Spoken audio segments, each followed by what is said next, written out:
I'm happy enough to sit in before the Minister, in the sense that my presentation really is setting the scene, I suppose, of the overall context of the topic in relation to investment, but putting it into the much more broader context of the region and of the region's spatial and economic strategy. And there's quite a number of more detailed speakers later on that will delve into that. But what I want to do is really just firstly set the scene in a statutory and kind of locational sense. So next slide, please. Yeah, just firstly, just to say briefly who we are. David has outlined this in overall sense, but again, it's probably worth just pointing out who we are. We're Southern Regional Assembly, where our work relates to the bottom half of the country, the local authorities of Munster, plus Kilkenny, Carlow and Wexford. And we've a statutory function really in relation to spatial and economic policy, and also European funding. And I suppose that's grounded and brought together through the Regional Spatial Economic Strategy. We have two sister assembly organisations, with EMRA in the east and northwest in the northwest. So next slide, please, Karen. Yeah, our main work over the last number of years has been the Regional Spatial and Economic Strategy. And there's been a number of these strategies over the years, but this one is different in one particular key sense, in that it's a statutory document, and it provides the link between the national level spatial and economic development and the local level. So our strategy, which was published on the 31st of January, last year, sets out a 12-year overarching strategy for the implementation of the MPF.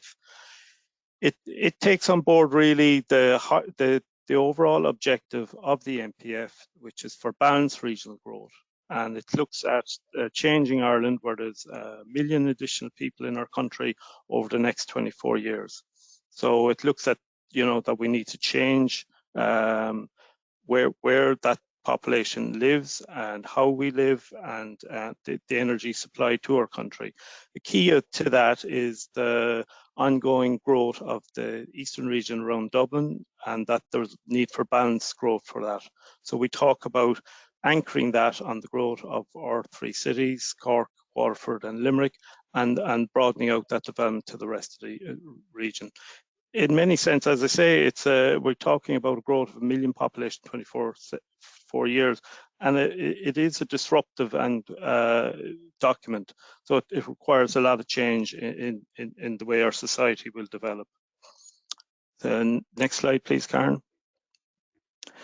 And I think an important role for us is taking from the national level through the MPF and the National Development Plan, and taking the vision of that document and giving it expression to the regional level.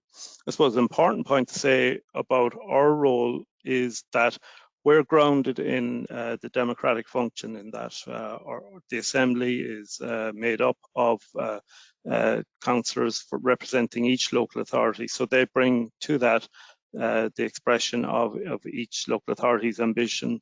So the process in developing the strategy was over a 3-year period and had significant involvement from the public and at the democratic level. And I think that's very important, in that it grounds it in that.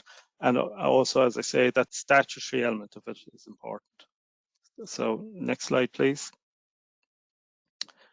Yeah, and then on to the next level, our document then sets the context for the constituent local authorities importantly through the development plan cycle, which is underway in all 10 local authorities at the moment. And that's really where all this and the policies for energy are come to the fore. And that's where it's at the local authority level that, as you move down through the hierarchy, this is where it gets serious, because it has its expression at the local level. So, as I say, our document is the RESIS is very important in setting that framework, and we work with the local authorities in the development of that process. I suppose an important point to say as well, in terms of our role And our approach to this is that we work in a kind of a collaborative manner with local authorities. In that is the best way we see in a supportive, and we working to and fro with each other. We have limited resources in terms of funding and manpower or staff power in relation to it. So our role is to be efficient and to work in a collaborative manner with those, and that is quite effective. That's our overall philosophy. Next slide, please. Yeah, getting down to the RESUS itself, again, this reflects the MPF. As David outlined, we've an overall vision for developing a creative and innovative region, a livable region, and a green region. Now, it's extraordinarily challenging. As I say, we were talking about a growth of 350,000 population in our region to about 2 million by 2040. And within that there's multifaceted impacts on how that will happen, including including energy underpinning that. So we have 11 strategy outcomes that are grounded in those 3 themes, and then beneath that, then we have over 300 objectives in relation to the development of the region. Next slide, please. Yeah. I think this is an important slide in setting the scene for the topic, in that it works at the change that we see happening within the region, and how we distill down the ambition of the MPF. On your left-hand side is the tailored settlement approach, and that really sums up our strategy in relation to how we see the region developing. It's anchored on our 3 cities, which are targeted for over 50% growth by 2040. Now, that's extraordinarily ambitious. That is half again on top in a 25-year period on top of what has developed through all of history. So that encapsulates, I think, the ambition set by the MPF for us. Then that's distilled down through a series of 14 key towns throughout the region, which then anchored at the growth level within the cities.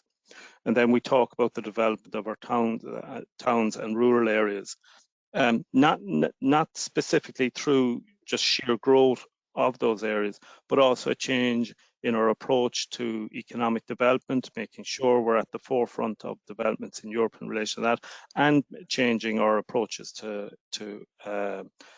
energy and the like. The last component to that is very important, in that we're not talking about the growth of our 3 cities or key towns as discrete items. The networks between those, between our rural areas and our towns and villages, are also important.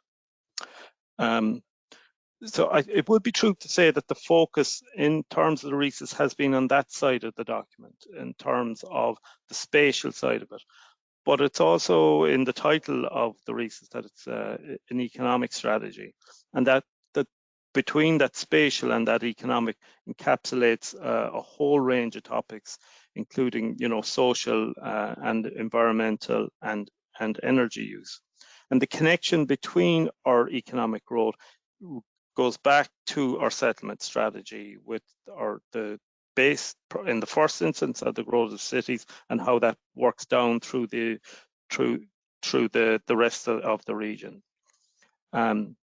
And then within that is, as I say, a change and making sure we're at the forefront of developments in our economy and environment. And as well as that, we have the Eastern Corridor running from Belfast down to Rosslare, and the Atlantic Economic Corridor. These are national strategies that we can take advantage of. Next slide, please. Yeah, that overall strategy is encapsulated in the map, and that sets out those points. But if you look at that map in terms of energy, it also shows the potential we have in terms of the region. We've 3 of the country's 5 cities. We've a very strong network of towns.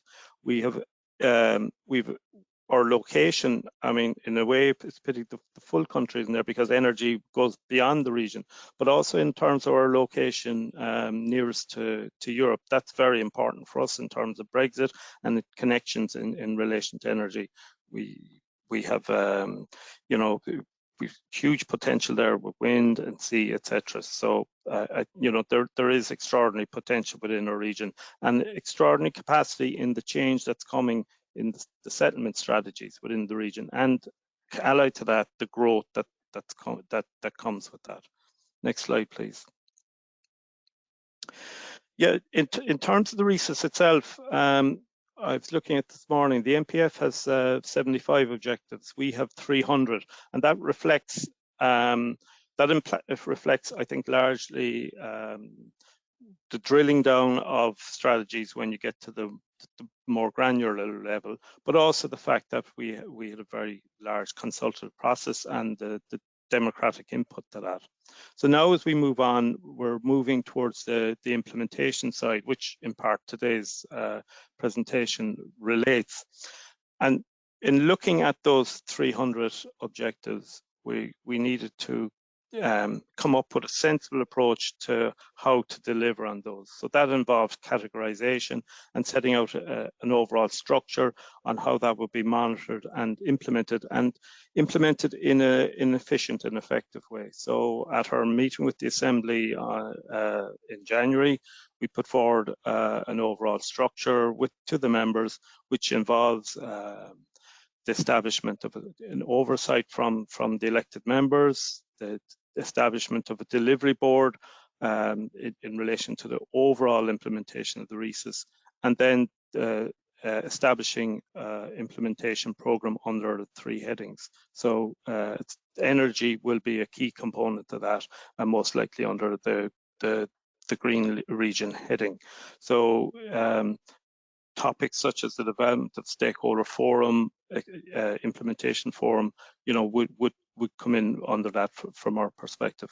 It's true to say as well that in the last year we've had significant implementation to date. That, you know, that cuts across a range of areas, engagement with the local authorities in relation to the development plan process, but also engagement with national government on various projects.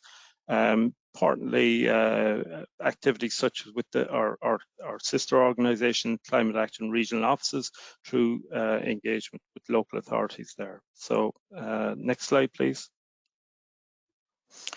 Yeah, moving to the focus within the document itself on climate action and energy. Firstly, I make a very important point. I go back to what the whole purpose of the RESUS is about. It talks about an overarching change to the way our country is, the settlement and economic strategy for our country, and when one part relates to growth because of an additional 1 million people in the country, but in another sense it relates to how we go about our society and the delivery of energy and how we live. So the RESUS sets a strong framework for climate resilience, talks about decarbonisation throughout all sectors, and resource efficiency. So as I say, the important point I think with the RESUS is firstly the changing the course of the country in terms of how our society is organised, and then how we can take advantage of changes within energy delivery. Next slide, please. Yeah, that links back to the National Policy Objective 55 within the MPF. And we have within our chapter 6 of the RESUS relates to environment, and that includes 11 objectives directly related to new renewable energy. Part of that is support for the development of a regional renewable energy strategy, and that's something that we will be looking at, and I think today's event is a component of that, and a very important component of that. So next slide, please. Yeah, just to bring it back to the implementation side, the document itself, it supports a lot of the activities that are already happening within our region. You've the European-wide Covenant of Mayors, which a number of our local authorities have signed up for. We're promoting leadership, and we've highlighted best practice, and that will be spoken about later. Significant portion relates to the bioeconomy hub at Lynch and Tipperary. We've other examples of best practice at the Shannon Integrated Framework Plan, and through the document itself, we strongly support renewable energy. We really set a frame for that to happen, and identifying the best financial instruments to support renewable energy investment, which we'll hear about later in the event. So I'll leave it at that. I hope that's been helpful in setting the framework for the speakers later on today. So thank you very much. And I go back to the central point about it's not the isolation of energy as one topic. It relates to the overall change that's coming for our society, and we need to adapt to that. So thank you very much.